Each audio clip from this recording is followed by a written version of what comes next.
जय श्री कृष्णा। आज मैं श्रीमद् भगवद गीता का तीसरा अध्याय कर्म योग सुना रही हूँ। श्री भगवान कहते हैं, प्रिय जन स्थान में एक जड़ नामक ब्राह्मण था जो कौशिक वंश में उत्पन्न हुआ था। उसने अपना जातीय धर्म छोड़कर बनिए की वृत्ति में मन लगाया। उसे पराई स्त्रियों के साथ व्यभिचार करने का व्यसन पड़ गया था। वह सदा जुआ खेलता, शराब पीता और शिकार खेलकर जीवों की हिंसा किया करता था। इसी प्रकार उसका समय बीतता था। धन नष्ट हो जाने पर वह व्यापार के लिए बहुत दूर उत्तर दिशा में चला गया। वहां से धन कमाकर घर की ओर लौटा। बहुत दूर तक का रास्ता उसने तय कर लिया था। एक दिन सूर्यास्त हो जाने पर जब दसों दिशाओं में अंधकार फैल गया, तब एक वृक्ष के नीचे उसे लुटेरों ने धर दबाया और शीघ्र ही उसके प्राण ले लिए। उसके धर्म का लोप हो गया था, इसीलिए वह बड़ा भयानक प्रेत हुआ। उसका पुत्र बड़ा ही धर्मात्मा और वेदों का विद्वान था। उसने अब तक पिता के लौट आने की राह देखी। जब वे नहीं आए, तब उनका पता लगाने के लिए वह स्वयं भी घर छोड़कर चल दिया। वह प्रतिदिन खोज करता, मगर राहगीरों से पूछने पर भी उसे उनका कुछ समाचार नहीं मिलता था। तदंतर एक दिन एक मनुष्य से उसकी भेंट हुई जो उसके पिता का सहायक था। उसने सारा हाल जानकर उसने पिता की मृत्यु पर बहुत शोक किया। वह बड़ा बुद्धिमान था। बहुत कुछ सोच विचार कर पिता का पारलौकिक कर्म करने की इच्छा से आवश्यक सामग्री साथ ले उसने काशी जाने का विचार किया। मार्ग में 7-8 मुकाम डालकर वह 9वें दिन उसी वृक्ष के नीचे आ पहुंचा जहां उसके पिता मारे गए थे। उस स्थान पर उसने संध्योपासना की और गीता के 3रे अध्याय का पाठ किया। इसी समय आकाश में बड़ी भयानक आवाज हुई। उसने पिता को भयंकर आकार में देखा। फिर तुरंत ही अपने सामने आकाश में उसे एक सुंदर विमान दिखाई दिया जो तेज से व्याप्त था। उसमें अनेकों क्षुद्र घंटिकाएं लगी थीं। उसके तेज से समस्त दिशाएं आलोकित हो रही थीं। यह दृश्य देखकर उसके चित्त की व्यग्रता दूर हो गई। उसने विमान पर अपने पिता को दिव्य रूप धारण किए विराजमान देखा। उनके शरीर पर पीतांबर शोभा पा रहा था और मुनिजन उनकी स्तुति कर रहे थे। उन्हें देखते ही पुत्र ने प्रणाम किया। तब पिता ने भी उसे आशीर्वाद दिया। तत्पश्चात उसने पिता से यह सारा वृत्तांत पूछा। उसके उत्तर में पिता ने सब बातें बताकर इस प्रकार कहना आरंभ किया, बेटा, दैववश मेरे निकट से गीता के 3य अध्याय का पाठ करके तुमने इस शरीर के द्वारा किए हुए दुष्ट कर्म बंधन से मुझे छुड़ा लिया। अतः अब घर लौट जाओ, क्योंकि जिसके लिए तुम काशी जा रहे थे वह प्रयोजन इस समय 3य अध्याय के पाठ से ही सिद्ध हो गया। पिता के यूं कहने पर पुत्र ने पूछा, तात मेरे हित का उपदेश दीजिए और कोई कार्य जो मेरे लिए करने योग्य हो बतलाइए।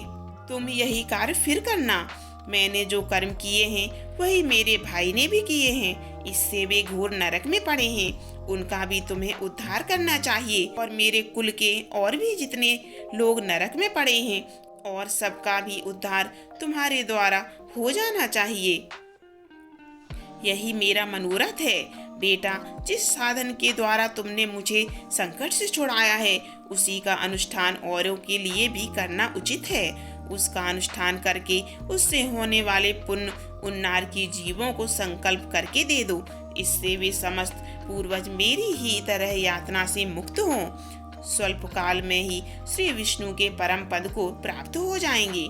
पिता का ये संदेश सुनकर पुत्र ने कहा, तात ऐसी बात है और आपकी भी ऐसी ही रुचि है तो मैं समस्त नारकी जीवों का नरक से उद्धार कर दूंगा। यह सुनकर उसके पिता बोले, बेटा, तुम्हारा कल्याण हो। मेरा अत्यंत प्रिय कार्य संपन्न हो गया। इस प्रकार पुत्र को आश्वासन देकर उसके पिता भगवान श्री विष्णु के परम धाम को चले गई। तत्पश्चात वह भी लौटकर जनस्थान में आया और परम सुंदर भगवान श्री कृष्ण के मंदिर में उनके समक्ष बैठकर पिता के आदेशानुसार गीता के 3रे पाठ का अध्याय करने लगा। उसने नार के जीवों का उद्धार करने की इच्छा से गीता पाठ जनित सारा पुण्य संकल्प करके दे दिया। इसी बीच में भगवान विष्णु के दूत यातना भोगने वाले नरक के जीवों को छुड़ाने के लिए यमराज के पास गए। यमराज ने नाना प्रकार के सत्कारों से उनका पूजन किया। वे बोले, धर्मराज, हम लोगों के लिए सब और आनंद ही आनंद है। इस प्रकार सत्कार करके पितृलोक के सम्राट परम बुद्धिमान यम ने विष्णुदूतों से यमलोक में आने का कारण पूछा। तब विष्णुदूतों ने कहा, यमराज, शेष शैया पर शयन करने वाले भगवान विष्णु ने हम लोगों को आपके पास कुछ संदेश देने के लिए भेजा है। भगवान हम लोगों के मुख से आपकी कुशलता पूछते हैं और आज्ञा देते हैं कि आप नरक में पड़े हुए समस्त प्राणियों को छोड़ दें। अमित तेजस्वी भगवान विष्णु का यह आदेश सुनकर यम ने मस्तक झुकाकर उसे स्वीकार किया और मन ही मन कुछ सोचा। तत्पश्चात मनोन्मत्त नार की जीवों को नरक से मुक्त देखकर उनके साथ ही वे भगवान विष्णु के पास स्थान को चले। यमराज श्रेष्ठ विमान के द्वारा जहाँ क्षीर सागर है वहाँ जा पहुँचे। उसके भीतर कोटि कोटि सूर्यों के समान कांतिमान नील कमल दल के समान श्याम सुंदर लोकनाथ जगत गुरु श्री हरि का उन्होंने दर्शन किया। भगवान का तेज उनके सैया बने हुए शेषनाग के फनों की मणियों के प्रकाश से दुगना हो रहा था। वे आनंद युक्त दिखाई दे रहे थे। उनका हृदय प्रसन्नता से परिपूर्ण था। भगवती लक्ष्मी अपने सरल चितवन से प्रेम पूर्वक उन्हें बार बार निहार रही थीं। चारों ओर योगी जन भगवान की सेवा में खड़े थे। ध्यानस्थ होने के कारण उन योगियों की आंखों के तारे निश्चल प्रतीत होते थे। देवराज इंद्र अपने विरोधियों को परास्त करने के उद्देश्य से भगवान की स्तुति कर रहे थे। ब्रह्मा जी के मुख से निकले हुए वेदांत वाक्य मूर्तिमान होकर भगवान के गुणों का गान कर रहे थे। भगवान पूर्णतः संतुष्ट होने के साथ ही समस्त योनियों की ओर से उदासीन प्रतीत होते थे। जीवों में से जिन्होंने योग साधन के द्वारा अधिक पुण्य संचय किया था, उन सबको एक ही साथ वे कृपा दृष्टि से निहार रहे थे। भगवान अपने स्वरूप भूत अखिल चराचर जगत को आनंद पूर्ण दृष्टि से आमोदित कर रहे थे। शेषनाग की प्रभा से सर्वत्र व्यापक दिव्य विग्रह धारण किए नील कमल के सदृश श्याम वर्ण वाले श्रीहरि ऐसे जान पड़ते थे मानो चांदनी से घिरा हुआ आकाश सुशोभित हो रहा हो। इस प्रकार भगवान की झांकी के दर्शन करके यमराज अपनी विशाल बुद्धि के द्वारा उनकी स्तुति करने लगे। यमराज बोले, संपूर्ण जगत का निर्माण करने वाले परमेश्वर, आपका अंतःकरण अत्यंत निर्मल है। आपके मुख से ही वेदों का प्रादुर्भाव हुआ है। आप ही विश्वरूप और इसके विधायक ब्रह्मा हैं। आपको नमस्कार है। अपने बल और वेग के कारण जो अत्यंत दुर्गर्ष प्रतीत होते हैं, ऐसे दानवेंद्रों का अभिमान चूर करने वाले भगवान विष्णु को नमस्कार है। पालन के समय सत्यमय शरीर धारण करने वाले विश्व के आधारभूत सर्वव्यापी श्री हरि को नमस्कार है। समस्त देहधारियों की पातक राशि को दूर करने वाले परमात्मा को प्रणाम है। जिनके ललाटवर्ती नेत्र के तनिक सा खुलने पर भी आग की लपटें निकलने लगती हैं, उन रुद्र रूपधारी आप परमेश्वर को नमस्कार है। आप संपूर्ण विश्व के गुरु आत्मा और महेश्वर हैं।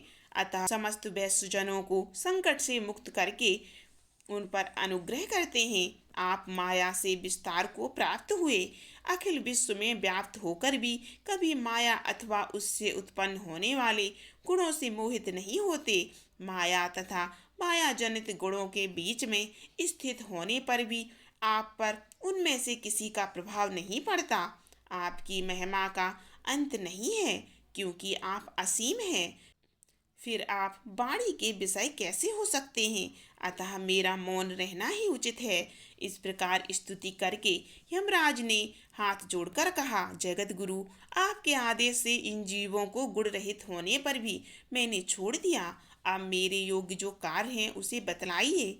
उनके यूँ कहने पर भगवान मधुसूदन मेघ के समान गंभीर वाणी द्वारा बोले, मानो अमृत रस से सींचते हुए बोले, धर्मराज, तुम सबके प्रति समान भाव रखते हुए लोगों का पाप से उद्धार कर रहे हो। तुम पर देहधारियों का भार रखकर मैं निश्चिंत हूँ, अतः तुम अपना काम करो और अपने लोक को लौट जाओ। यूं कहकर भगवान अंतर्ध्यान हो गए। यमराज भी अपनी पुरी को लौट गए। तब वह ब्राह्मण अपनी जाति के और समस्त नारकी जीवों का नरक से उद्धार करके स्वयं भी श्रेष्ठ विमान द्वारा श्री विष्णु धाम को चला गया। श्रीमद् भगवद गीता का ये तीसरा अध्याय यही समाप्त होता है। चौथा अध्याय सुनने के लिए हमारे चैनल को सब्सक्राइब कर लें और वीडियो को लाइक जरूर कीजिए।